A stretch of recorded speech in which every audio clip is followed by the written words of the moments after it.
خذوا نصف دينكم عن هذه الحميرة. Ce qui veut dire que la femme doit être instruite, elle doit poursuivre ses études, mais aussi elle peut occuper des postes assez importants.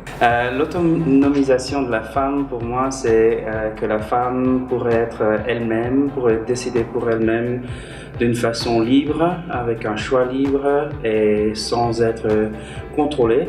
Pour moi, une femme autonome, c'est une femme qui est capable de décider de ce qui est bien pour elle. La question de l'autonomisation des femmes, c'est vraiment le fait que leurs droits puissent être respectés et qu'elles puissent ainsi jouer ce rôle de changement dans les sociétés auxquelles elles appartiennent. L'autonomisation de la femme, selon moi, c'est le fait que les femmes peuvent choisir ce qu'elles veulent faire, si c'est d'avoir un enfant, si c'est d'aller à l'école, si c'est de travailler dans une usine ou un bureau, ou d'être une journaliste ou bien d'être une mère, c'est de faire ce qu'elle veut. L'autonomisation de la femme, c'est vraiment de traiter la femme de la même façon qu'on traite l'homme. La deuxième chose, je pense qu'il faut faire en sorte que les filles restent à l'école.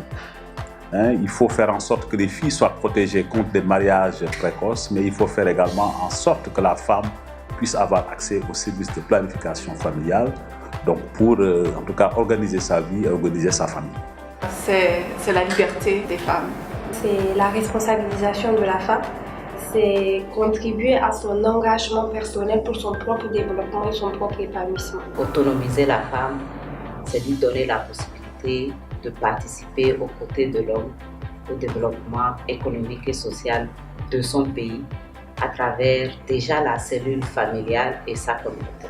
C'est quand la femme a les moyens de se prendre en charge sur le plan santé, sur le plan économique, sur le plan psychologique. L'autonomisation de la femme, c'est dit tout simplement en termes modernes que la femme doit avoir quand même sa liberté.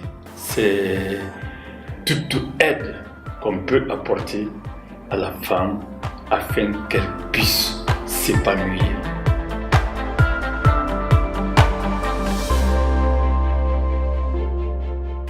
Nous réussissons la révolution contraceptive le jour où chaque femme, où qu'elle soit, selon la méthode qu'elle s'est choisie, adopte la PF en toute autonomie et en toute liberté. La révolution contraceptive, c'est la question de faire les choses autrement.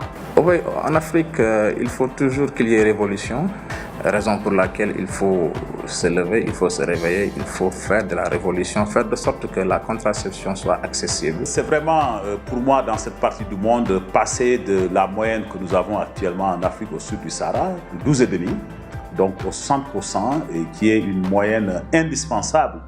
Donc pour vraiment aller vers une amélioration rapide des conditions de vie des populations. C'est d'abord donner l'accès facile, universel à toutes les méthodes de contraception où que l'on soit en ville, que l'on soit en campagne et dans n'importe quelle situation. La révolution, c'est un changement brusque qui arrive pour transformer les choses. Et lorsqu'on parle de révolution contraceptive, c'est cette transformation structurelle de l'accès à la planification comme un droit humain dont doit jouir toute personne sexuellement active et qui désire également ajuster sa vie familiale par rapport donc à ses ressources.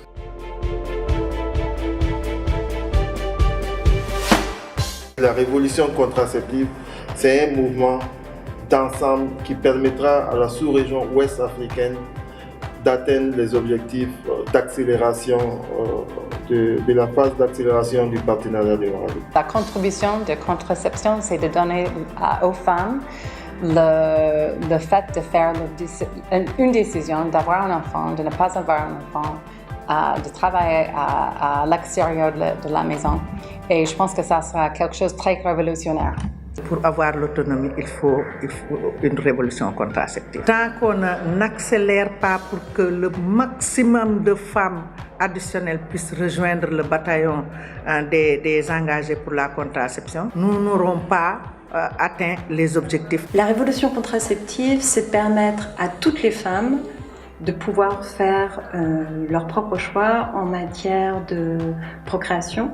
C'est de permettre aussi à tous les couples de pouvoir faire ensemble ces choix-là. Quand les femmes peuvent choisir quand elles auront une grossesse, elles peuvent faire la balance entre le choix d'avoir cette maternité, de s'occuper de son enfant et de sa famille, ou bien si elle veut s'investir dans sa carrière ou dans d'autres activités qui vont lui apporter des gains, qu'elle peut s'occuper de sa famille et d'elle-même. C'est un choix qu'elle peut avoir et ça va lui bénéficier elle-même, ça va l'autonomiser, mais ça va aussi apporter des bienfaits pour sa société.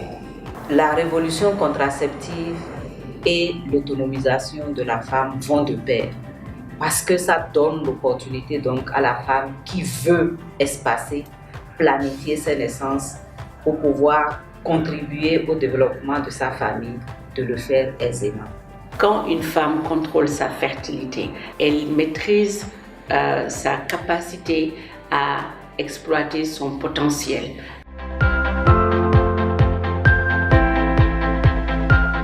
Merci beaucoup, merci à tous d'être venus et d'avoir répondu à l'appel du partenariat de Ouagadougou pour l'organisation de sa 6e réunion annuelle ici à Conakry. Nous avons entendu nos leaders, nous avons entendu nos experts, nous avons entendu la société civile, nous avons entendu les jeunes, les religieux, nous avons entendu nos partenaires techniques et financiers. Je pense que nous avons eu assez d'éléments pour penser et pour avancer. Nous allons retourner chez nous, je pense, avec plein d'idées sur ces 2 axes qui vont nous aider à arriver en 2020 vers l'idéal qu'on s'est défini. C'est-à-dire, c'est de montrer à la face du monde que l'Afrique de l'Ouest bouge, que l'Afrique de l'Ouest s'est relevé les défis, que l'Afrique de l'Ouest est sur la bonne voie pour rattraper son retard sur les indicateurs de santé sexuelle et reproductive. Nous serons en rendez-vous. En tout cas, merci beaucoup à vous tous et je vous donne rendez-vous à l'année prochaine pour la 7e réunion annuelle du partenariat de Ouagadougou. Merci.